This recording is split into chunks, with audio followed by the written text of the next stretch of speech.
Hello दोस्तों, कैसे हैं आप लोग। आई होप आप सभी लोग अच्छे होंगे। दोस्तों, कल की क्लास में हमने शेड्यूल को डिस्कस किया था और आज के क्लास में हम borrowed the features of the constitution के जो फीचर्स हैं आज हम उसको डिस्कस करेंगे कि वो फीचर्स किस कंट्री से लिए गए हैं। ठीक है, तो आज का हमारा टॉपिक होगा borrowed the features of the constitution. संविधान के जो फीचर्स हैं वो बोरोड किए गए हैं किसी न किसी कंट्री से। तो आज हम देखेंगे कि वो कौन से कंट्रीज़ हैं और वो कौन से फीचर्स हैं जो एडॉप्टेड किए गए हैं, जो कॉपीड किए गए हैं हमारे संविधान में। ठीक है, तो चलिए हम अपने सेशन को स्टार्ट करते हैं और ब्रिटेन से हम स्टार्ट करेंगे और जानेंगे हम ब्रिटेन के संविधान से ऐसे कौन कौन से फीचर्स हैं, ऐसे कौन कौन से कंसेप्ट हैं जो हमारे संविधान में शामिल किया गया है। तो चलिए स्टार्ट करते हैं ब्रिटेन से। ब्रिटेन में सबसे पहले हम बी पर फोकस करेंगे और बी का मतलब हम जानेंगे बाइकैमरलिज्म। ये जो बाइकैमरलिज्म का जो कॉन्सेप्ट है इसे हिंदी में बोलते हैं द्विसदन। तो ये जो द्विसदन का जो विचार है वो ब्रिटेन के संविधान से लिया गया है। अब हम जानेंगे ये द्विसदन होता क्या है। आपने लोकसभा राज्यसभा के बारे में सुना होगा। तो संसद में दो हाउसेस होती हैं, एक होता है राज्यसभा, एक होता है लोकसभा। तो यही होता है द्विसदन। और हमारे 28 राज्यों में से 6 राज्यों में भी द्विसदन या बाइकैमरलिज्म का प्रावधान दिया गया है। वो हैं बिहार, यूपी, महाराष्ट्र, कर्नाटक, आंध्र प्रदेश और तेलंगाना। ये 6 प्रदेश है जहाँ पर द्विसदन का प्रावधान दिया गया है। और ये कौन डिसाइड करता है कि किस स्टेट में द्विसदन होगा? तो हमारी संसद यानी पार्लियामेंट डिसाइड करती है। ठीक है, उसके बाद आर पे फोकस करेंगे। आर का मतलब हम जानेंगे रूल ऑफ लॉ, जो कानून का शासन है। ये कॉन्सेप्ट भी ब्रिटेन के संविधान से लिया गया है। यहीं से हम समझेंगे law making provision, law making of provision. तो लॉ ऑफ मेकिंग प्रोविजन का जो कॉन्सेप्ट है वो भी ब्रिटेन के संविधान से लिया गया है। ठीक है, अब हम एक ट्रिक के माध्यम से ब्रिटेन से लिए गए वो जितने फीचर्स हैं उनको हम जानेंगे। तो ट्रिक है BPSC।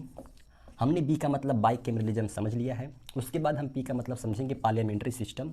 ये जो पार्लियामेंट्री सिस्टम है अपने इंडिया में, ये जो पार्लियामेंट्री सिस्टम का जो कॉन्सेप्ट है ये भी ब्रिटेन से लिया गया है। और हम यहीं पे जानेंगे पार्लियामेंट्री प्रिविलेजेस यानी कि जो संसद को विशेषाधिकार प्राप्त है, ये भी कंसेप्ट ब्रिटेन से लिया गया है। उसके बाद हम समझेंगे प्रेरोगेटिव रेट्स। ये जो प्रेरोगेटिव रेट्स होता है यानी रेट्स जारी करने का जो अधिकार सुप्रीम कोर्ट और हाई कोर्ट के पास है, ये भी कंसेप्ट ब्रिटेन के संविधान से लिया गया है। उसके बाद हम समझेंगे एस का मतलब होता है सिंगल सिटीजनशिप।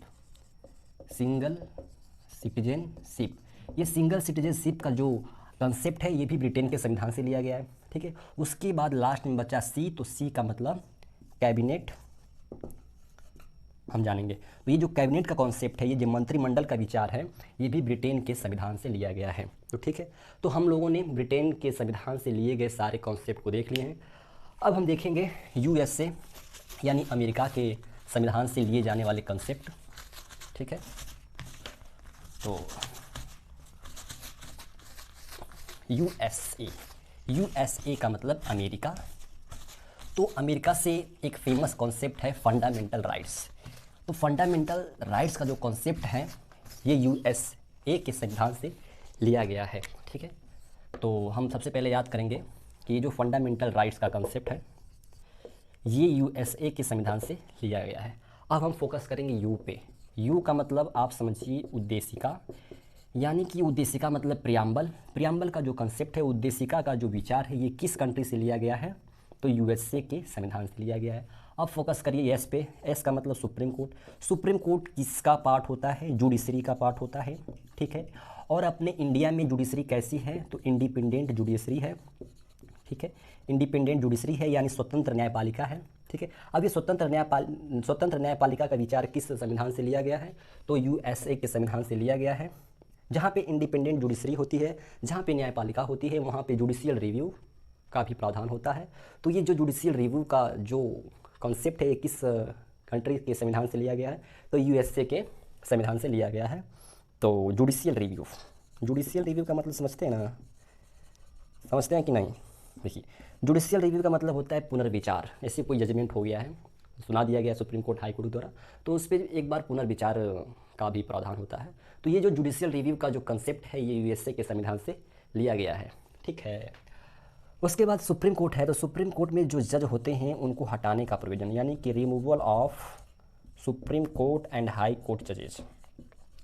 ये जो सुप्रीम कोर्ट और हाई कोर्ट के जो जज साहब हैं लोग ना, अगर ये लोग अच्छे से अगर काम नहीं कर रहे हैं तो इनको हटाने का भी प्रावधान दिया गया है हमारे संविधान में। तो ये जो हटाने का प्रावधान, ये कंसेप्ट किस कंट्री से लिया गया है, अगर ये क्वेश्चन कोई आपसे पूछे तो आप क्या बताएंगे? तो आप बताएंगे कि भैया यूएसए के संविधान से removal of supreme court and high court जजेस, यानी कि सुप्रीम कोर्ट और हाई कोर्ट के जो जजेस हैं उनको हटाने का ये जो प्रावधान है ये किस कंट्री से लिया गया है? तो आंसर होगा यूएसए के संविधान से, ठीक है। अब हम फोकस करेंगे आर्म फोर्सेस। अच्छा, हमको आप लोग बताएंगे कि ये जो आर्म फोर्सेस का जो सुप्रीम कमांडर होता है, यानी कि सीनियर मोस्ट ऑफिसर होता है, यानी कह सकते हैं जो तीनों सेनाओं का जो अध्यक्ष यानी सेनापति होता है वो कौन होता है? तो आई होप आप लोगों को आंसर पता होगा, तो वो प्रेसिडेंट होते हैं। तो इससे आप जान जाइए कि तीनों सेनाओं का जो सेनापति होता है ये कॉन्सेप्ट, ये विचार किस कंट्री के संविधान से लिया गया है? तो यूएसए के संविधान से लिया गया है। अब बात आ गई प्रेसिडेंट की, तो ही हम देख लेते हैं प्रेसिडेंशियल सिस्टम। अब प्रेसिडेंशियल सिस्टम किस कंट्री से लिया जाएगा? क्या इसमें कोई बताने वाली बात है?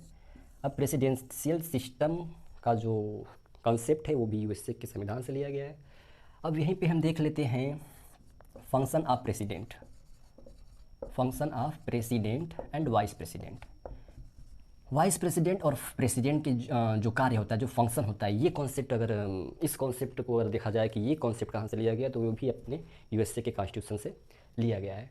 अब हम प्रेसिडेंट की बात ही कर रहे हैं, तो अब तो प्रेसिडेंट को हटाने की बात कर लेते हैं। तो एक स्पेसिफिक वर्ड होता है इम्पीचमेंट ऑफ द प्रेसिडेंट। तो इम्पीचमेंट ऑफ द प्रेसिडेंट का जो कॉन्सेप्ट है ये भी हमारे यूएसए के संविधान से लिया गया है। कोई प्रॉब्लम, कोई दिक्कत आप लोगों को समझने में? तो आप लोग ध्यान से क्लास को देखिए, और एक बार ध्यान से देख लेंगे तो कॉन्सेप्ट आपके माइंड में बैठ जाएगा, ठीक है। तो हमने यूएसए को भी देख लिया, अब हम देखेंगे रसिया। रसिया से कौन कौन से कॉन्सेप्ट लिए गए हैं? तो रसिया से भी एक फेमस कॉन्सेप्ट है फंडामेंटल ड्यूटीज, जो कि सिटीजन के पास होते हैं, उनको फंडामेंटल ड्यूटीज प्रोवाइड है हमारे संविधान के द्वारा। तो बात करते हैं रसिया, ठीक है, जिसे यूएसएसआर पहले कहा जाता था। तो जो रसिया है, यहाँ से एक फेमस कॉन्सेप्ट है फंडामेंटल ड्यूटीज। तो फंडामेंटल ड्यूटीज़ का जो कॉन्सेप्ट है ये हमारे रसिया के संविधान से लिया गया है, ठीक है दोस्तों। उसके बाद the ideals of justice. Justice के जो आदर्श हैं, 3 वर्ड हैं जिसको हम सीप कहेंगे, CSEP। सीप का मतलब, अरे एस का मतलब सोशल, ई का मतलब इकोनॉमिक एंड पी का मतलब पॉलिटिकल। ये जो तीनों वर्ड है ना, ये तीनों वर्ड हमारे प्रियम्बल में मेंशन्ड है, ठीक है।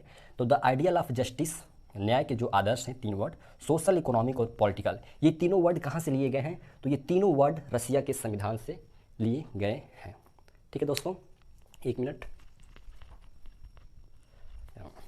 एक्चुअली क्या है कि मेरी मोबाइल हीट हो जा रही है और कैमरा अपने से बंद हो जा रहा है, इसलिए मैं उसको देखने चला गया था, ठीक है।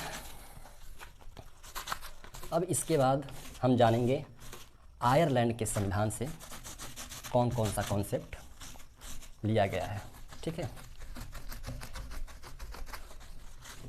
आयरलैंड,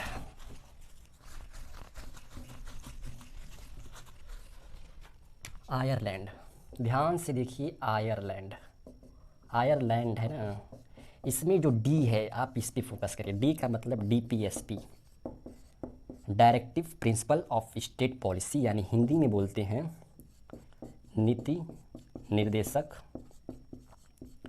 तत्व का, नीति निर्देशक तत्व का जो विचार है ये किस संविधान से लिया गया है? तो आयरलैंड के संविधान से लिया गया है। अब अपन फोकस करेंगे एन का मतलब माइंड में तुरंत आना चाहिए नॉमिनेशन।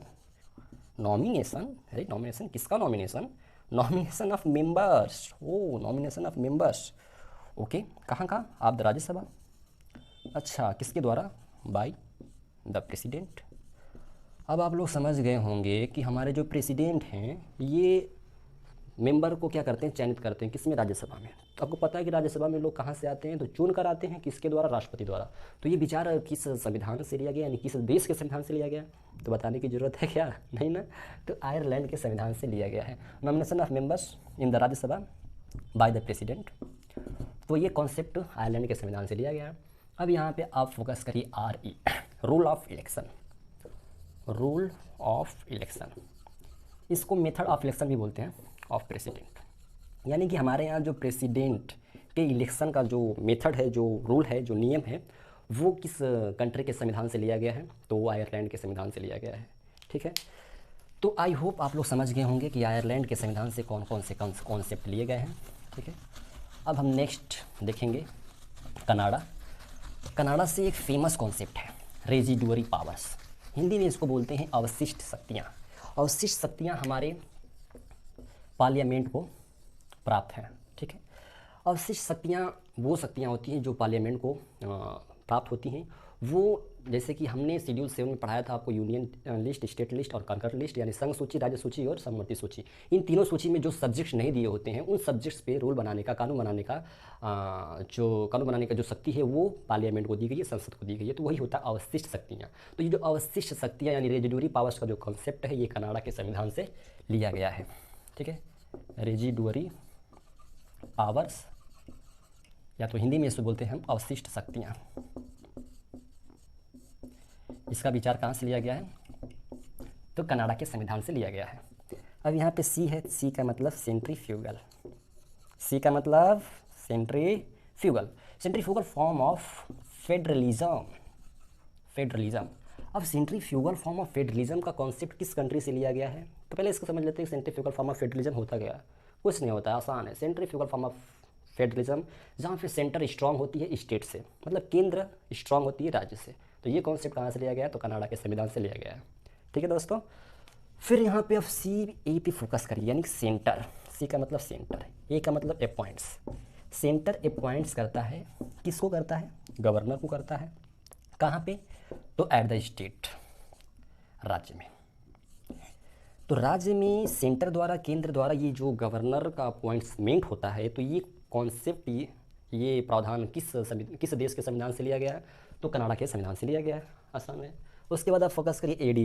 AD का मतलब एडवाइजरी, याद करने का तरीका है। ठीक है, ऐसे आप रटते रह जाएंगे। AD का मतलब एडवाइजरी, एडवाइजरी जुरिस्डिक्शन। अच्छा, किसका, सुप्रीम कोर्ट का। तो जो सुप्रीम कोर्ट की जो एडवाइजरी जुरिस्डिक्शन है, ये कॉन्सेप्ट कहाँ से लिया गया, तो कनाडा के संविधान से लिया गया है। ठीक है, तो चीज़ें बहुत आसान हैं, बस आप लोगों को माइंड में रखना है। ध्यान से कनाडा को देखेंगे, उसके बाद तुरंत आपके माइंड में आ जाएगा कि कनाडा के संविधान से कौन कौन से प्रोविजन दिए गए हैं। ठीक है, आ जाएगा कि नहीं, आ जाना चाहिए। अब हम देखेंगे ऑस्ट्रेलिया। हम जानेंगे कि ऑस्ट्रेलिया के संविधान से कौन कौन से कॉन्सेप्ट, कौन कौन से फीचर्स लिए गए हैं। ध्यान से देखिए, इसमें S, ये S बार बार बता रहा है कि जो समवर्ती सूची है वो हमारे संविधान से लिया गया है। बार बार ऑस्ट्रेलिया में जो ये S है, ये बार बार बता रहा है कि सुनो, जो समवर्ती सूची तुम्हारे संविधान में दिया है ना, ये हमारे ही ऑस्ट्रेलिया के संविधान से लिया गया है। तो सुन लीजिए भैया, जब कह रहा है कि भैया हमारे संविधान से लिया गया, तो लिया गया है।